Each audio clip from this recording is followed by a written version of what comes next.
ইয়া আইয়ুহাল্লাযীনা আমানু, হে ওই সকল লোকেরা যারা ঈমান এনেছো, যারা মহান সত্তা রব্বুল আলামিনকে রব হিসাবে স্বীকৃতি দিয়েছো, সাক্ষ্য দিয়েছো, ঈমান এনেছো, কানেক্টেড হয়েছো। উযকুরুল্লাহ যিকরান কাসীরা, তোমরা আল্লাহর জিকির করো বেশি পরিমাণে। সাধারণ না অন্য আমলের মতো, জিকিরের পরিমাণটা হতে হবে সবচাইতে বেশি।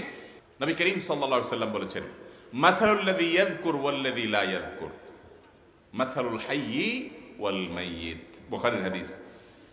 যারা জিকির করে আর যে জিকির করে না, এই দুই ব্যক্তির দৃষ্টান্ত এবং উপমা হলো জীবিত এবং মৃত মানুষের মতো। যে জিকির করে সে জীবিত মানুষের মতো, যার মধ্যে আল্লাহর জিকির নাই সে হলো মৃত মানুষের মতো।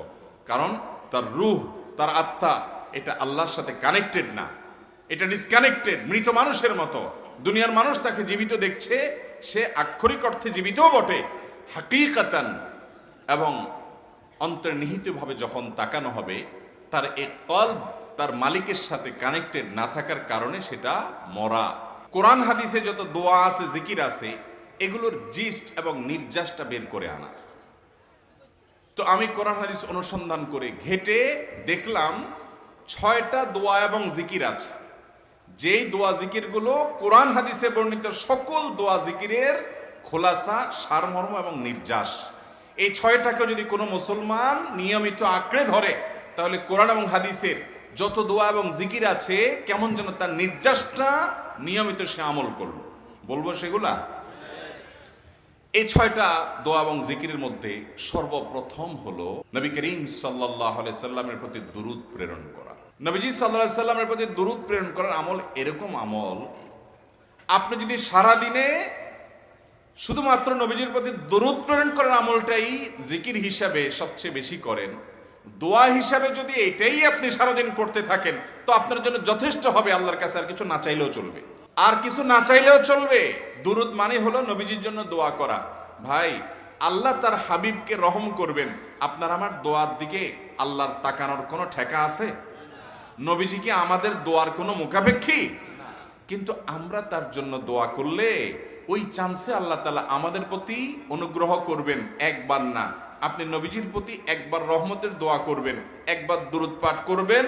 মান সাল্লা আলাইয়া মাররাতান সাল্লাল্লাহু আলাইহি আশরা, নবীজি সাল্লাল্লাহু আলাইহি সাল্লাম বলেছেন, একবার আমার জন্য তোমরা দোয়া করলে, আমার প্রতি দুরূদ পাঠ করলে, আল্লাহ তাআলা তোমাদের জীবনে 10 বার 10 জায়গায় 10 টাইমস তোমাদের উপরে আল্লাহ তাআলা অনুগ্রহ করবেন।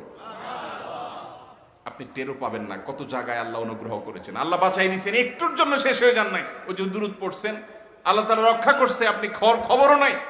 আল্লাহ তাআলা আপনার প্রতি বিশাল একটা দান করছে, আপনি লক্ষ্য করেন নাই। ওই যে দুরূদ পড়ছেন একবার, 10 বার রহমত হবে। এভাবে যত দুরূদ পড়বে সে তত রহমত এবং অনুগ্রহ পাবে। যে আপনার জীবনে কোনো বিপদ, কোনো মুসিবত, কোনো পেরেশানি, কোনো সমস্যা দেখা দিয়েছে, আপনি যদি দুরূদ পড়তে থাকেন। কারণ নবী করিম সাল্লাল্লাহু আলাইহি সাল্লাম এর হাদিস থেকে স্পষ্টভাবে, একটি নয় বহু হাদিস থেকে প্রমাণিত, যে ব্যক্তি দুরূদটা নিয়মিত পাঠ করবে, সালাত আলা নবীটাকে যে ব্যক্তি আঁকড়ে ধরবে, সব সময় তার মুখ থেকে সালাত সালাত সালাম চলতে থাকে, এই ব্যক্তির সকল গুনাহ আল্লাহ মাফ করে দিবেন, সকল পেরেশানি আল্লাহ তাআলা মুক্ত করে দিবেন। তাহলে দুরূদটা বেশি বেশি পাঠ করতে হবে। ঠিক একইভাবে 2 নম্বর যেটা, দ্বিতীয় আমল যেটা, ইস্তিগফার, এটাও বেশি বেশি করতে হবে। কারণ ইস্তিগফার সম্পর্কে কোন কোন হাদিসের ভাষ্যের মধ্যে মান লাজিমাল ইস্তিগফার ভাষ্য এসেছে, অর্থাৎ যে ব্যক্তি ইস্তিগফারকে আঁকড়ে ধরবে, এটাকে কন্টিনিউয়াসলি করবে, ইস্তিগফার কখনো ছাড়বে না, সবসময় তার মধ্যে ইস্তিগফার অব্যাহত থাকবে, ওই ব্যক্তিকে আল্লাহ রাব্বুল আলামিন বিভিন্ন পেরেশানি থেকে সারপ্রাইজড হওয়ার মতো এমন এমন পথ বের করে দিবে যে সে চিন্তাও করে নাই।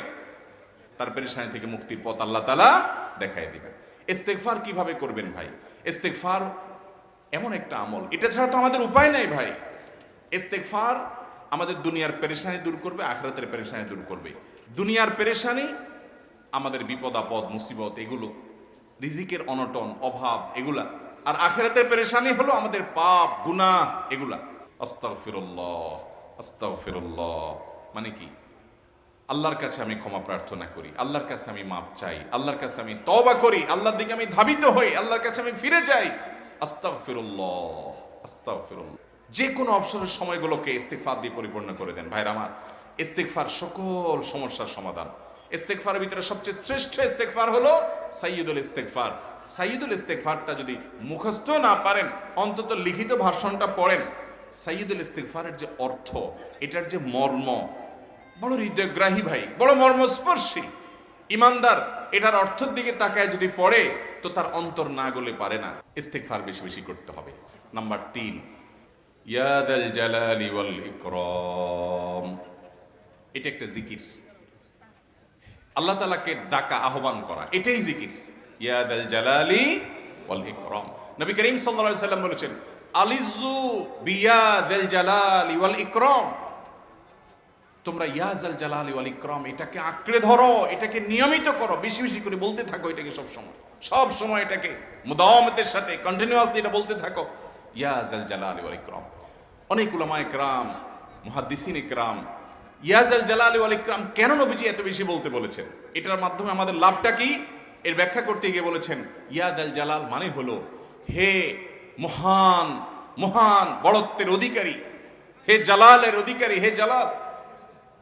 ওয়াল ইকরাম হে দানশীল।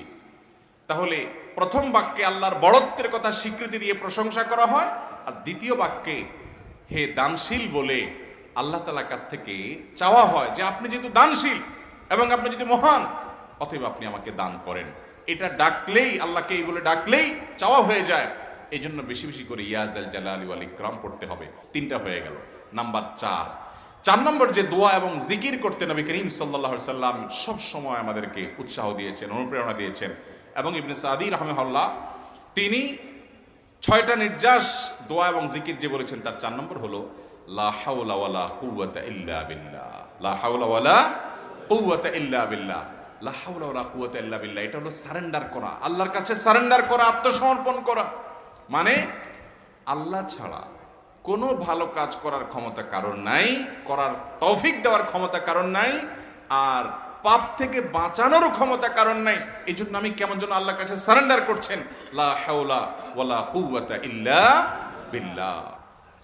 5 নম্বর আমল হলো দোয়া ইউনুস। দোয়া ইউনুস জানা আছে তো? লা ইলাহা ইল্লা আনতা সুবহানাকা ইন্নী কুনতু মিনাজ জালিমিন। দোয়া ইউনুস অর্থ সহকারে বুঝে বুঝে আল্লাহর কাছে চাইবেন এবং দোয়া করবেন। 6 নম্বর হলো সুবহানাল্লাহ, আলহামদুলিল্লাহ, লা ইলাহা ইল্লাল্লাহ, আল্লাহু আকবার। এই বাক্যগুলো দেখবেন ঘুরে ফিরে নবী করিম সাল্লাল্লাহু আলাইহি ওয়াসাল্লাম সারাদিন পড়তেন। 5 ওয়াক্ত নামাজের পরে 33 বার দেখবেন। আবার দেখবেন সকাল সন্ধ্যায় সুবহানাল্লাহি ওয়া বিহামদিহি 100 বার, সুবহানাল্লাহি ওয়াল হামদুলিল্লাহি আল্লাহু আকবার 100 বার। আবার এগুলো মাঝে মধ্যে 10 বার, রাতের শোয়ার সময় 33, 34 বার।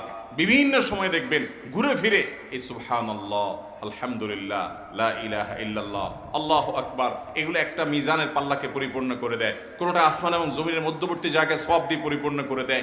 এত বেশি ফজিলতপূর্ণ জিকির। এই জন্য পুরো কোরআন হাদিসের দোয়া এবং জিকিরের নির্যাসের শেষ এবং 6 নম্বর হলো বেশি বেশি করে দিন রাত 24 ঘন্টা যখন সুযোগ পাবেন, যেখানে যেখানে হাদিসে যে সংখ্যা বলা আছে ওটাতে করবেনই, ওর বাইরেও বেশি বেশি করে সুবহানাল্লাহ, আলহামদুলিল্লাহ, লা ইলাহা ইল্লাল্লাহ, আল্লাহু আকবার বেশি বেশি করব না ইনশাআল্লাহ।